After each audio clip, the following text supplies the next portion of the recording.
What's up to all my conscious artists out there? It's your boy, Ian Katanak, aka the Renegade Writer from ConsciousWritersTribe.com, here today to present to you, yes you, that beautiful conscious artist who's watching that can change the world, for the final time, my deep dive into Julia Cameron's book, The Artist's Way. And it has taken us a while to get here. It's been 15 months since I started this series, and we are here.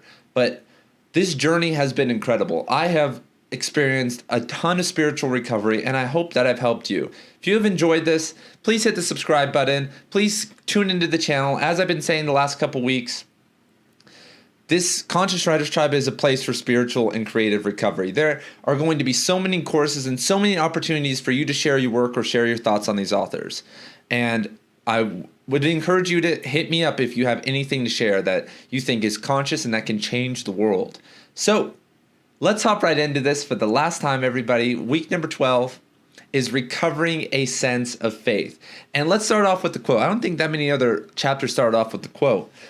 Adventures don't begin until you get into the forest. The first step is an act of faith. And this is by Mickey Hart, a Grateful Dead drummer. And gotta respect the Grateful Dead, everybody. Shout out Grateful Dead, one of the greatest bands of all time. But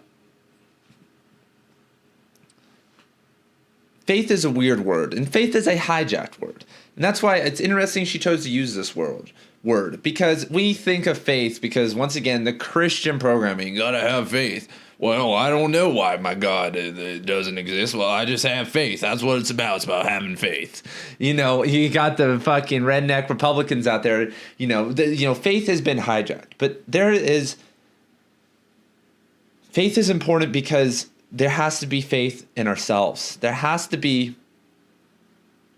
faith in the system and the group and what you're doing in this whole project. You can change the world. And I am going to sit here for the next couple minutes and tell you why you can change the world.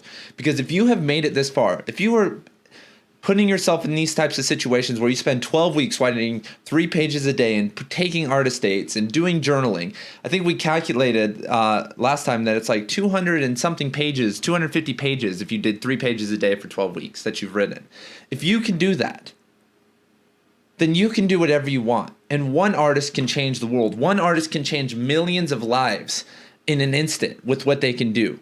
And you don't need a publishing house. You don't need anything. You just need to start, and your community will find you. You need to use so much deliberate force that it will happen. This is your life. This is your artistic journey. And if you don't do it, it might not be. You might be the one. We don't know if you're the one yet. But if you are, we might get. The world could end up in enslavement. Like, let's be honest. With AI and nuclear weapons, there's a lot that could go wrong. And, well, it won't go wrong. But it sure as hell could go wrong because the logical scientism types are taking over the world. AI can eliminate almost all of our jobs. It can wreck the economy. There's a million different fear-mongering type things that could happen. But don't even worry about those because we can bypass all of that. We don't need to worry about all of that because all of us have a role. All of us have a part. And focusing on that drains your energy, drains what you're supposed to be doing. But you, yes you, that beautiful conscious artist watching right now, can start this process. And like I said earlier in the video, whatever I can do to help, I will try. But please continue. If there's one thing to take away from this series and this book, is just keep going. Continue on. Try to stay consistent. Keep moving. Don't be afraid to publish. Don't be afraid to take and go all the way. Because if you don't go all the way, it's like I heard this analogy the other day. Well, actually, that's not a very good analogy. But life happens in the extremes, everybody.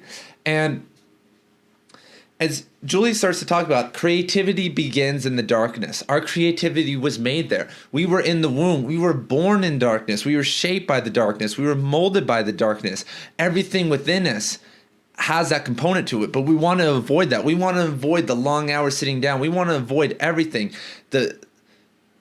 The whoosh and the creativity because it's hard, and it's hard to sit there, and it's hard to sit there and do the work, everybody. But we can do it, and I know you can do it.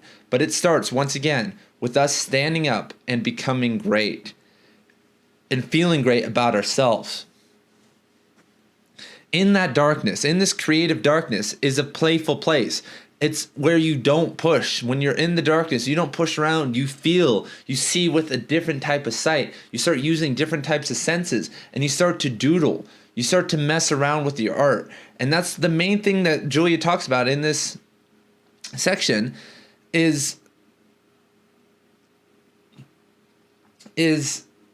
learning to play. And I've tried to held off on this, but we've talked about it a bit already, is that learning to play and learning not to be so serious and to take some chances is so important, everybody.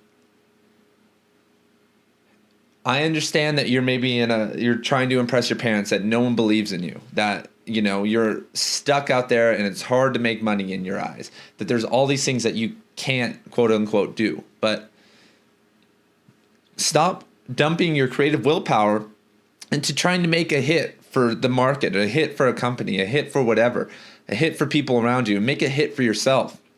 If you are doing things that you enjoy and you do them over a course of a couple decades, you will get good, especially if you have a few critical people around you who can guide you in the right direction if some of your content is off.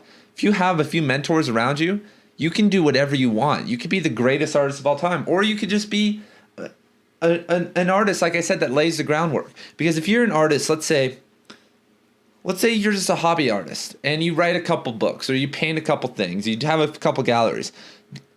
The person is the one, and when I mean the one like a Vincent van Gogh, like if J.K. Rowling actually wrote good books, like if J.K. Rowling wrote a book that could change the world, like that level of fame in terms of a writer, that person, that prolific artist, like what Kanye West could be, like if he wasn't a fucking joke, that type of person, you might be the one that inspires them. Like in jiu-jitsu, right? My jiu-jitsu coach, my jiu-jitsu coach, he inspired one of the best people in jiu-jitsu right now. Back when he was competing in like the mid 2000s, this kid was like a teenager and he said, I followed all of your moves. I followed all of your matches. And like, without you, none of this would have happened. And this guy was just doing his own thing. He was trying hard and trying to be the best, and he didn't become the best. I think he maybe took like third in the world or something. He like took third at the world championships. Not the best, wasn't on top very long, retired early.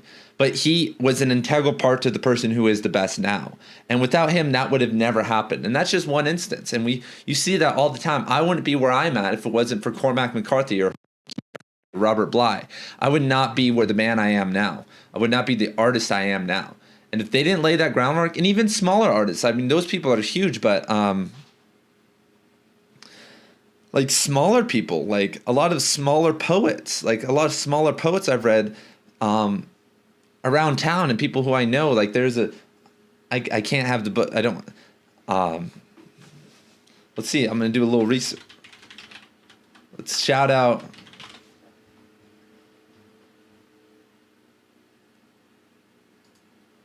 Sonoran Strange. There's a book out there, everybody, called Sonoran Strange by Logan Phillips. And it's a random book I saw on the shelf at UNLV library, my old university's library, and it literally changed my perspective on eco-poetry and the direction of my poetry.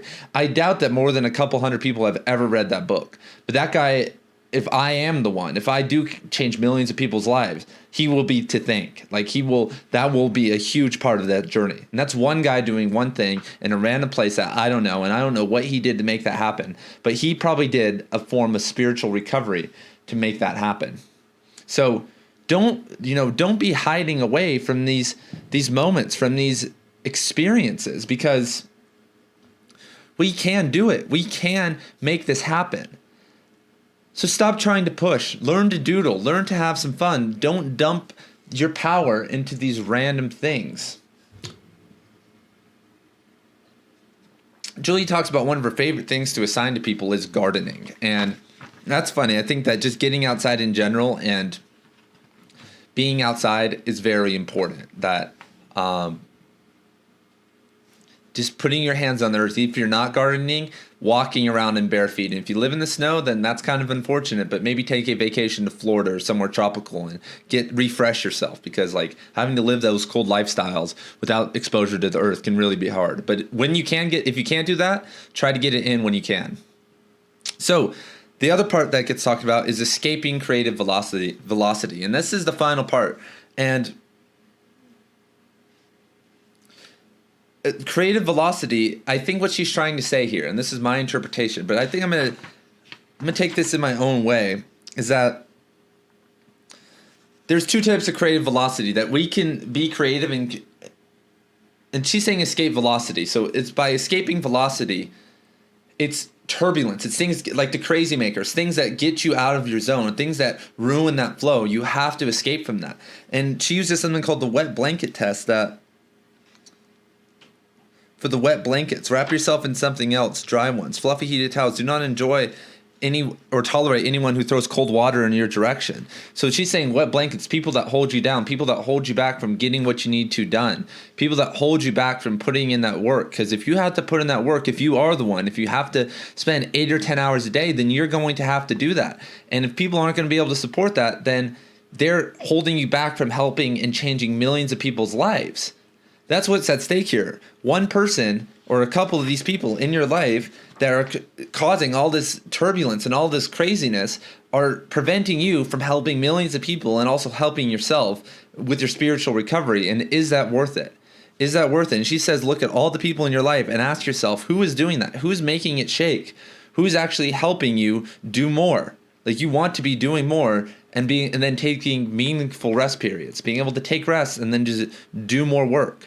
Because a lot of us do a lot of random things but aren't doing enough real work. How much hours do you spend doing random things throughout the day compared to what you're actually doing? So it's like work and rest and, socialize, then sleep. Like, that's it. And, and work out, enjoy yourself. But there's only a few different compartments and everything else needs to go. Everything else is just a waste of time and a waste of space. So don't worry about what's going to happen, because you will make an impact. Don't worry about one person's emotions when you can help millions of people's emotions get better, and then they can go help millions of people. This cycle never ends, but it can stop with one person. One person can stop you. One thing can stop you, everybody. That's the message. This is the last part of the book. That's what she said. This is literally the last thing she says, is that one person can stop this. A couple people can stop you from changing the world. Tens of millions, hundreds of millions, billions of people all could hinge on a couple people in your life and them being butthurt about you doing more work or like leaving them because they just can't live with you in that capacity. And like I said, if you are not the one that's going to help billions, you could lay the groundwork for the person who is. Or you could be an inspiration for the next person that's going to lay the groundwork. There's so many different ways. You could just help create the culture that promotes that, just a person along the path. That is just another person trying. And the more people who try and the more open it is, the better. And even if you only affect a couple thousand people in your life with this, those are a couple thousand more people who will be more open, and then spread that openness. But like I said, 99.9% of people will never release something creative in their life. They'll never publish something that's like a magnum opus. That's an actual, almost fell over there. That's an actual creative piece of work. So they don't count. They really haven't done anything. They've affected maybe a couple people. They've helped continue the cycle of capitalism. They've helped maybe promote a certain culture and made a few people feel good, but you have the opportunity with your art to make yourself feel good and heal your own trauma and heal the trauma of billions of people. Like, I swear that if you're doing this and you continue for decades, that you could be the person that helps billions of people. So, everybody, that is the conclusion of this series, everybody. Thank you for being along on this journey with me. Thank you for being here. I think some of the core, closing the book, look at this book. This book has been destroyed. Like, this is going to go in the trash soon. I'm going to have to get a new copy. I've gone through this like 2 or 3 times, like whatever, not the best binding of all time. But the main lessons I think we've learned are consistency, doing something in the morning pages, taking time for yourself once a week to do an artist date, doing an artist date once a week, doing something for yourself once a week because you need to nurture yourself. You need to do something for yourself because if you don't, then what are you doing? Like, who are you doing stuff for? You need to do something deliberate out of your own house for yourself once a week. You need to sometimes do deprivation of information. There's an reading deprivation. There's an inflow and there's an outflow of information. And sometimes you need to do that. You can't be around people who are slowing you down. You need people who are speeding you up, who want you to speed up and do more, but who don't want you to maybe to be a workaholic, but who want you to have that time, to have that space, because art is healing.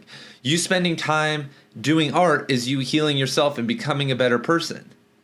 So people who don't want that for you don't want you to heal. They want you to stay stagnant. They want this ship to not sail because they haven't made that ship sail for them. What are some other of the main lessons? Understanding empathy and connection with other people, like understanding how to empathize with the world to help you be a better artist.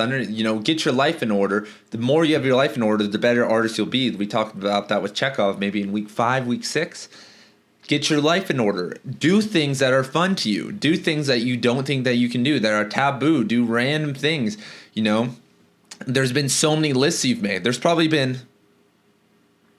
We've probably made 50 lists during this course. I haven't kept count, but 50 lists in my estimations have been made during all the tasks that have been done during all these weeks. Do some of the things on those lists. Go do some of those things and your life will be a lot better. So, everybody, this is Ian Katanak, aka the Renegade Writer from ConsciousWritersTribe.com, signing off. Subscribe to the channel and keep doing the work. The end of this book, the end of The Artist's Way, it's not the end. The morning pages, the artist day, all these things can be replaced. Sometimes I replace the morning pages with meditation or a walk. There's a lot of different things that you can do, but you just have to keep doing something instead of doing nothing. So you can do this. I will see you guys later.